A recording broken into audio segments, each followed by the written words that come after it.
ಅಲ್ಲಿನ ಅದೇನಾದ, ಮನೆಯ ಅದೇನಾದ, ಇಲ್ಲೇ ಪ್ರಸಾದ ಹೇಳಿ.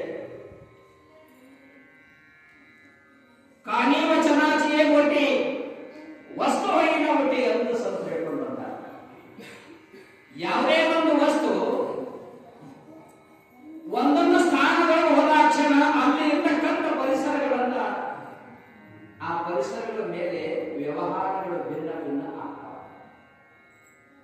ಅದೇ ಅನ್ನ ಮನೆಯೊಳಗದ, ಅದೇ ಅನ್ನ ಹೊಟ್ಟೆ ದಾಬದೊಳಗದ, ಅದೇ ಅನ್ನ ನೀವು ಮಾಡಿರ್ತಕ್ಕಂಥದ್ದೇ. ಅದು ನೀವು ಮನೆ ಮಾಡೋರು ನೀವ, ಅಲ್ಲಿ ಮಾಡೋರು ನೀವ, ಮತ್ತೆ ಇಲ್ಲಿ ಬಂದು ಮಾಡೋರು ನೀವ.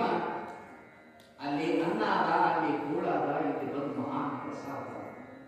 ಇಲ್ಲೇ ಮಹಾಪ್ರಸಾದ ಆಗ್ತದ ಅಂತ ಕೇಳಿದ್ರೆ ಇದು ಮಹಾಂತ ಅಜ್ಜನ ಸಾನ್ನಿಧ್ಯ ಇರುವುದರಿಂದ ಮಹಾಂತ ಸ್ವರೂಪ ಅಂದ್ರೇನು? ಮಹಾಂತ ಮೂರು ಅಕ್ಷರಗಳ ಮೂರು ಶಬ್ದಗಳ ಅರ್ಥ ಏನು ಬರುತ್ತದೆ ಶಾಸ್ತ್ರಗಳು ಅಂತ ಕೇಳಿದ್ರೆ ಮಹಾಂತ.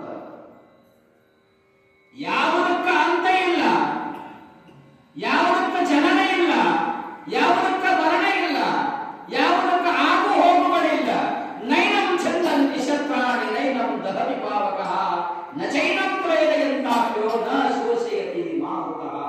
ಯಾವುದನ್ನ ನೀರಿನಿಂದ ಬಚ್ಚಿದರೆ ತೊಯ್ಯುವುದಿಲ್ಲ, ಯಾವುದು ಬೆಂಕಿಯನ್ನು ಹಚ್ಚಿ ಸುಟ್ಟರೆ ಸುಡತಕ್ಕಂಥದ್ದಿಲ್ಲ, ಯಾವುದನ್ನ ಗಾಳಿ ಓಡಿಸಿದರೂ ಅದು ಓಡದೆ ಹಾಗೆ ನಿಲ್ಲತಕ್ಕಂಥದ್ದು ಯಾವುದು ಅದ, ಅದುವೇ ಆತ್ಮಸ್ವರೂಪ, ಅದುವೇ ಮಹಾಂತ ಸ್ವರೂಪ.